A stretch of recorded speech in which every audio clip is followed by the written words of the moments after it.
Hi guys, welcome to the channel. If it's your first time, please hit that subscribe button, and if you like this video, please hit the like button, and if you don't like the video, hit the like button anyway. I'm Nigel from Nigel's Modelling Bench, and today I'm going to do a quick little video about second-hand kits.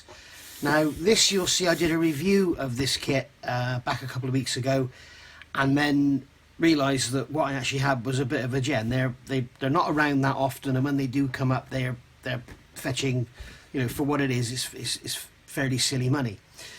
So I thought I need one of these, and I'll come to that later, but I need to get another one of these, and I saw this as a started kit, so I thought I'd put together a small video about buying second-hand started kits, and a lot of people are very scared of doing so.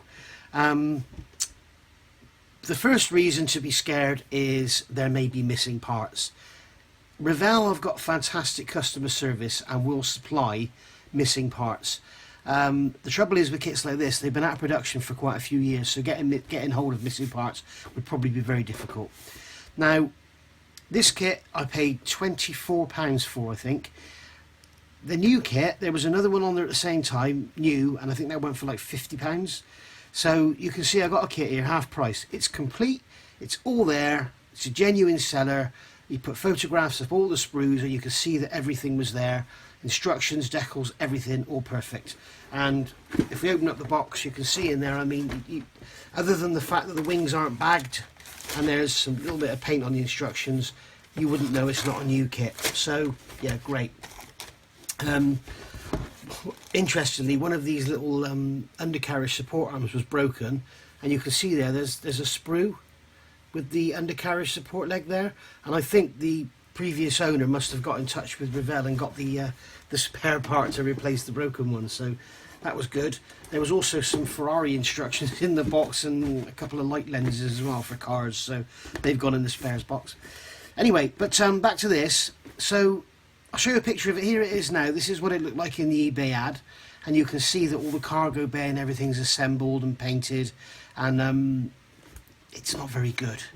So what have I done? Well, basically I've taken it apart, and the reason I'm doing this video is I want you to be, if you're on a budget, or if it's a really old kit that you can't get anymore, or you just simply can't find a new one, or you can't afford a new one, you know, buying a second-hand kit is not the end of the world. Now with this, I was very lucky in that the previous owner, A, used enamel paints, and B, glued everything together after he painted it. So basically I was able to just, if you get assemblies, you can basically just manipulate them, they'll crack and then they fall apart. In areas like this where the undercarriage legs were glued on, because you don't want to be, you know, sort of levering this around, all you need to do is take a bottle of Tamiya Extra Thin, brush it around the glue joints, leave it for 5 minutes, let it settle, and then slowly, like with here, this would have been glued in like so, just slowly, just tweak it and bend it, perhaps get something under there like a pair of tweezers or a knife blade, and just slowly lever it away, and it all comes away perfect. I think one pin broke off there, so, you know, more than happy with that.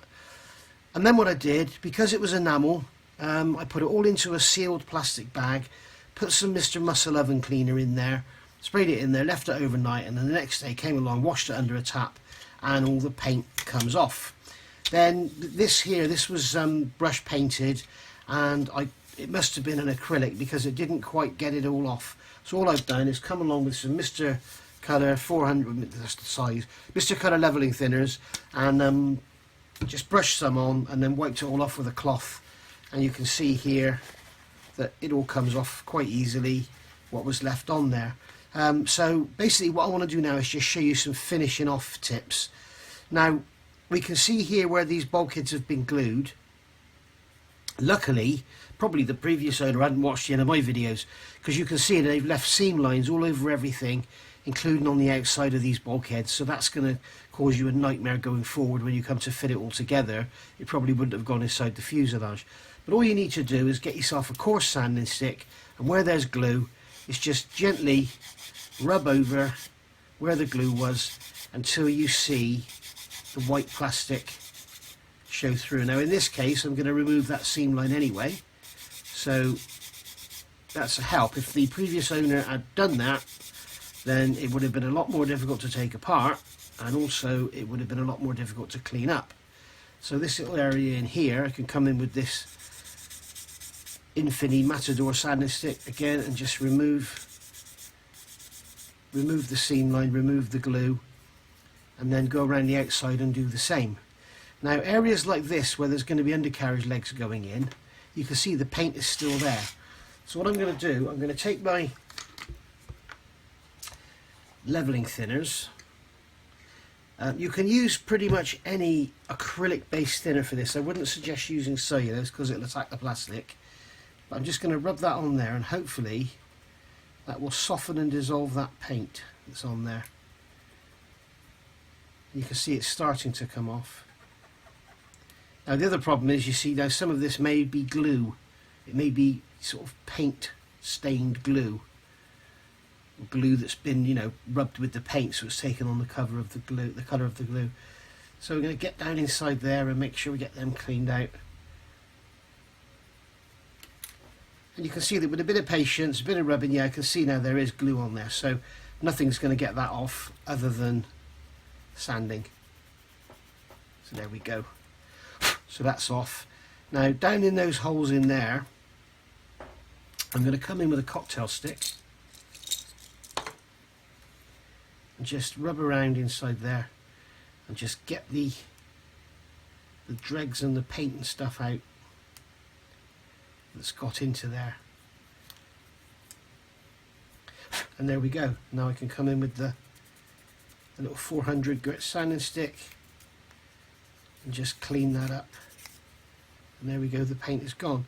And you can see that basically by doing this, working round, you just, I mean, this is basically just standard building now, removing seam lines and stuff.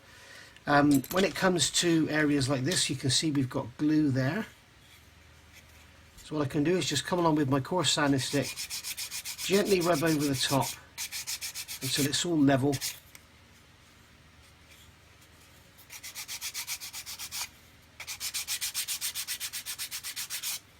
And this is the upper side of the roof section, so basically it doesn't matter about leaving sandy marks and stuff on it, because it's not going to be seen anyway. There we go.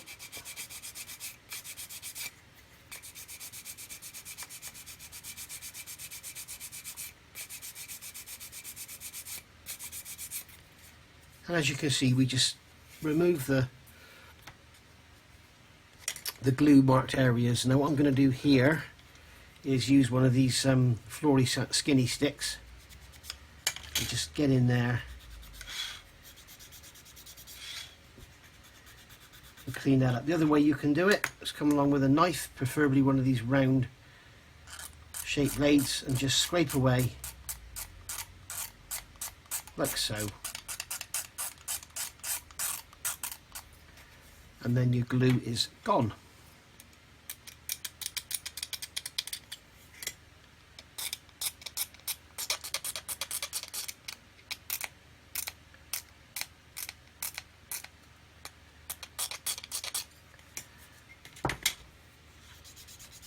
Just like so. So there you can see now that piece is restored, and then we can do the same on all of these. I've gone around the edges of the main cargo floor, so that's all nice and cleaned up now. And you can see this one here where I've done the work. This is the front edge, so that will now fit in there absolutely beautifully, just like it was brand new. Okay, and then the same, I'll do the same on these. Come along, sanding stick, just sand it until the paint is gone, the glue is gone.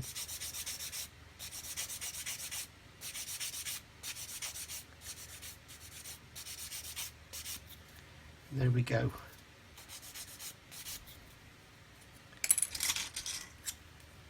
Same on the centre one.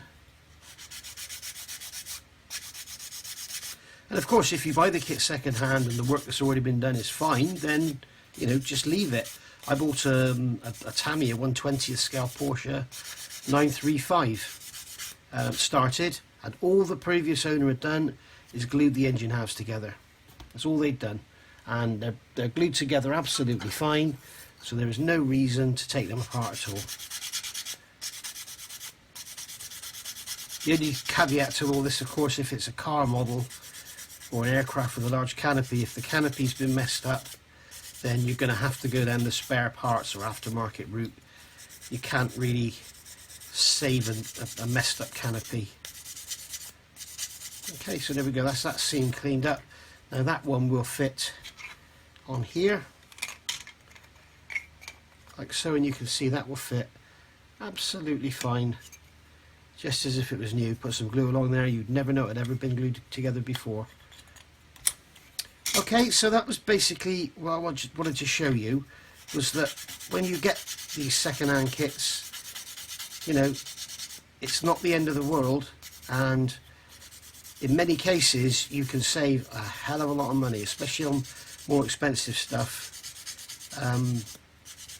You know, like some of the bigger trumpeter kits and stuff, you know, they could be £100 new. You would probably pick one up started for about 20 quid. So it's worth remembering, it's not the end of the world. And as I say, just remember, use your patience, use your extra thin, and you can get the stuff apart, and then you can clean it all up. Soak it in Mr. Muscle in a bag, Mr. Muscle oven cleaner in a bag for enamel paints. Acrylics, I've used Dettol in the past.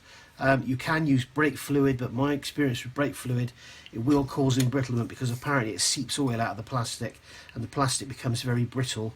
The problem I have with Dettol is it removes the acrylic, using sort of 50-50 Dettol water mix. It removes the acrylic paint beautifully, but it never seems to actually dry.